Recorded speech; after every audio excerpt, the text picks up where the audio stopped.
嗨，大家好，又係我 Patrick 喎。特朗普嘅對等關稅計劃咧有軟化嘅跡象喎。佢話將保持靈活性，估計咧佢將利用內需同埋基建咧刺激經濟嘅。鮑威爾喺星期三議息之後話，官員可以等呢啲政策對經濟影響更加明朗之後咧再採取行動嘅。接住咧，特朗普就表示啦，降低利率將使經濟做好應對未來幾個禮拜將上調關稅嘅最佳準備。佢哋嘅言論點樣影響呢個市場呢？事不宜遲，現在請大家細心欣賞金融穿梭。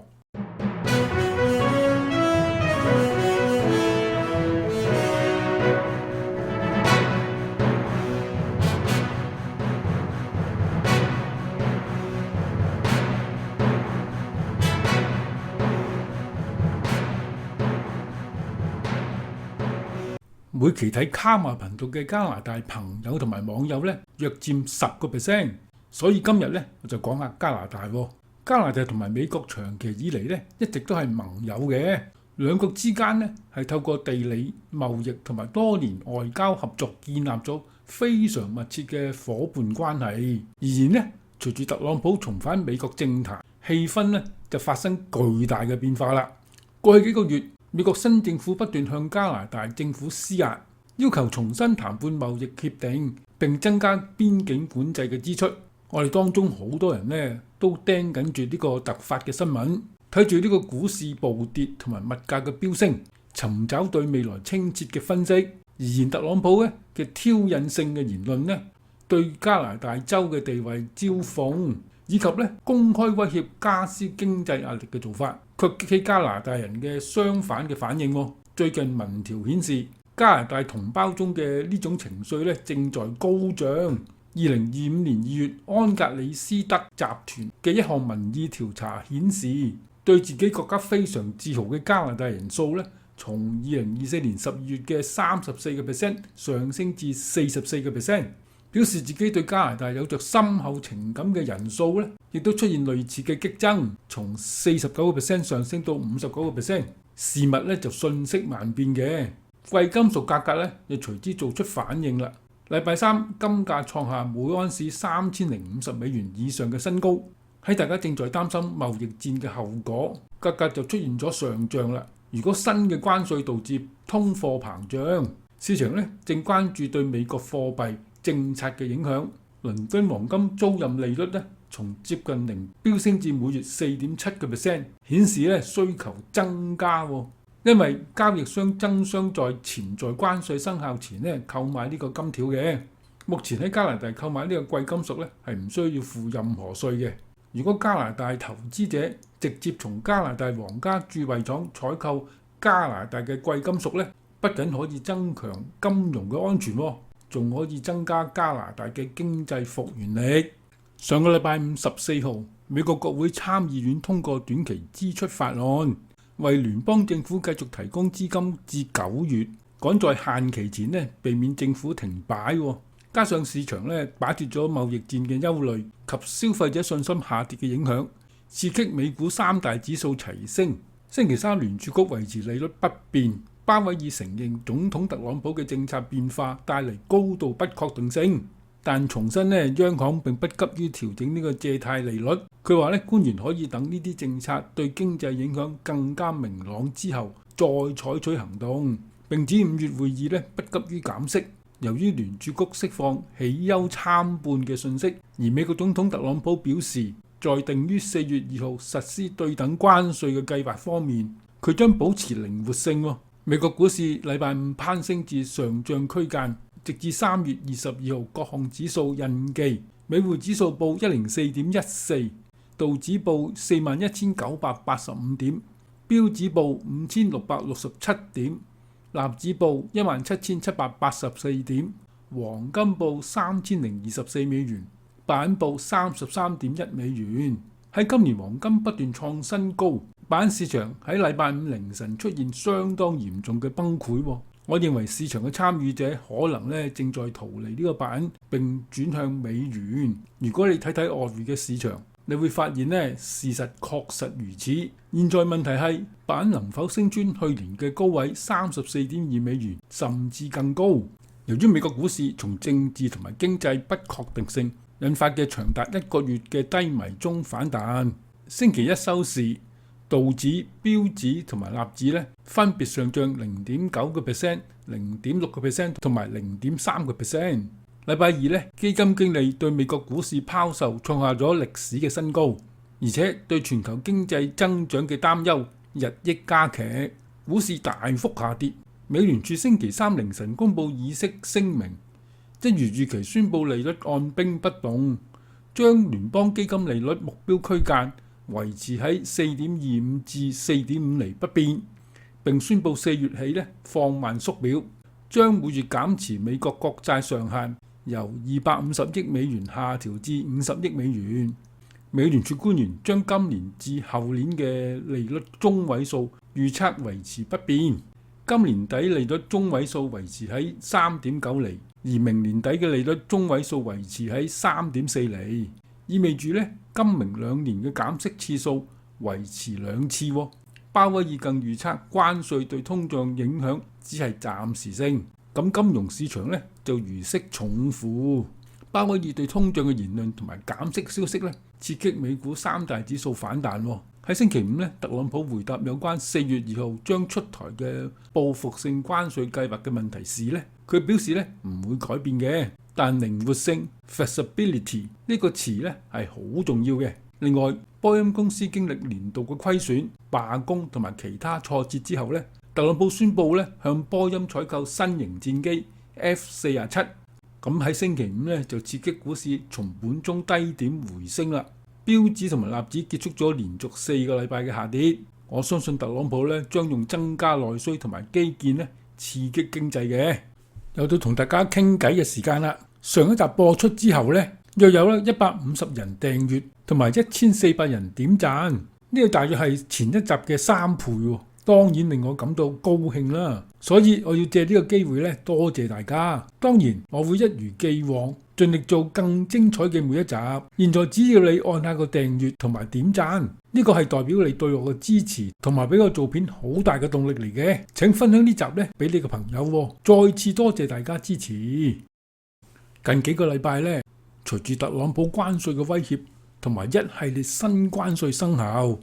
市場對經濟即將陷入衰退嘅預測咧大幅咁增加。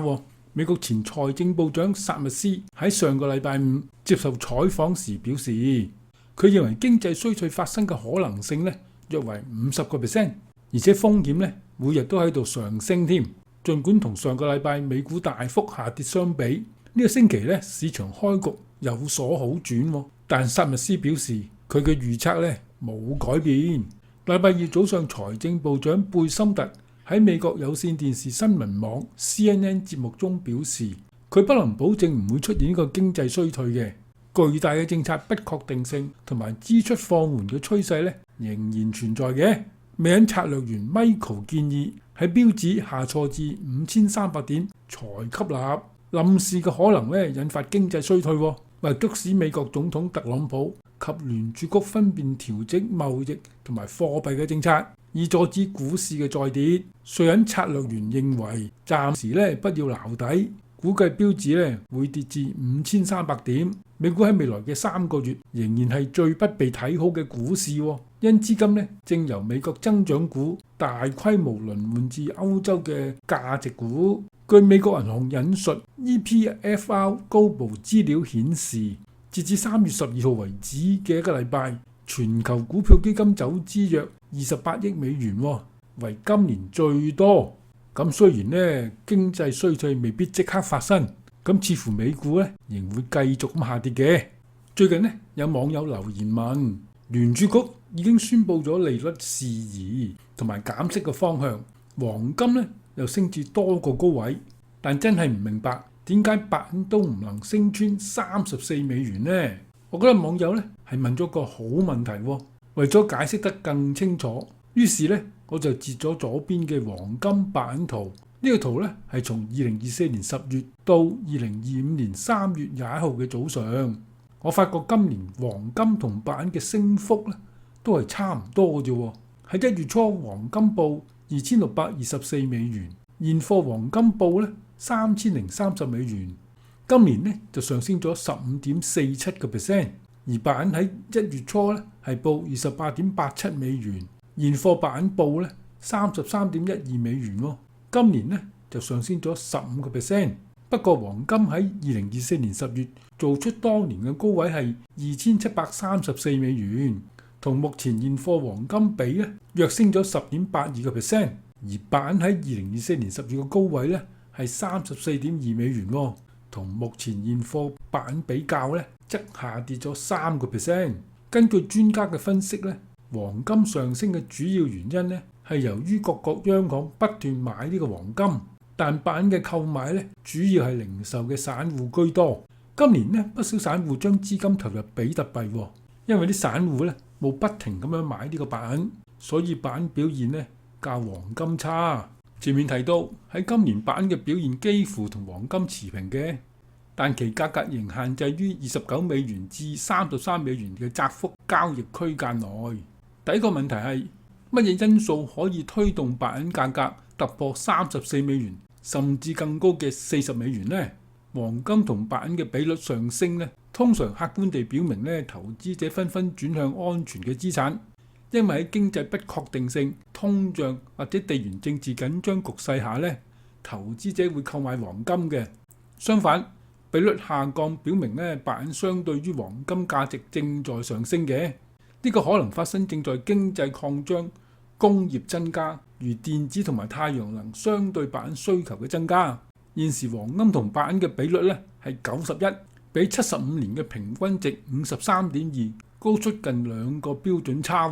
呢個令到白銀同黃金相比咧，顯然白銀係非常便宜嘅。鑑於白銀嘅工業用途無疑係遠超黃金，白銀喺工業嘅表現咧一直優異嘅，成為大宗商品嘅巨無霸，即將釋放嘅觸發因素之一。即使有一點常識嘅投資者咧，也應該預期白銀嘅表現咧將優於黃金嘅。俄羅斯喺國際制裁之後咧，創下黃金購買量嘅紀錄，但白銀基本上咧係被忽視嘅。俄羅斯喺2024年10月下旬對其貴金屬戰略做出顯著嘅轉變，白銀咧將成為該國不斷擴大國家基金中嘅關鍵資產，咁樣咧肯定會支持白銀上升㗎啦。中國喺不斷增加黃金儲備嘅同時咧，作為最大嘅白銀生產國同埋消費國，中國白銀嘅累積反映咗白銀日益增長嘅重要性，既用於工業用途，也用於對沖經濟同埋地緣政治嘅風險。呢種嘅轉變咧，將不可避免導致全球白銀供應嘅收緊。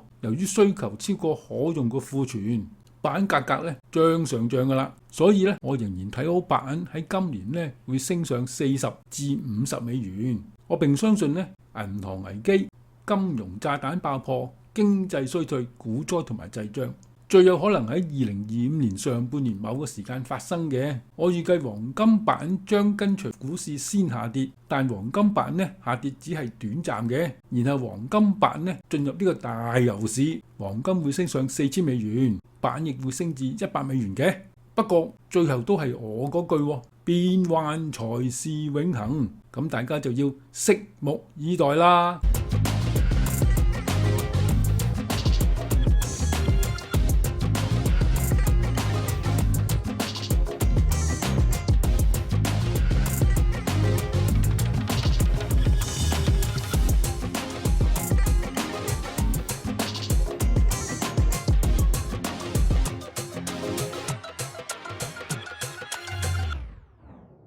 歡迎大家加入我嘅 Patreon 成為會員，我只會喺 Patreon 解答會員嘅投資問題。喺每一個視頻咧都設置有聲音版同埋冇廣告版。如果你睇到呢度你仲未訂閱嘅話咧，請你訂閱，因為你嘅訂閱咧係俾我做片好大嘅動力嚟嘅。請按下鐘仔給我點讚，歡迎大家留言，每一個留言咧我都會好仔細咁睇嘅。請睇廣告並將呢集咧分享俾你嘅朋友。多謝大家支持，下次再見，拜拜。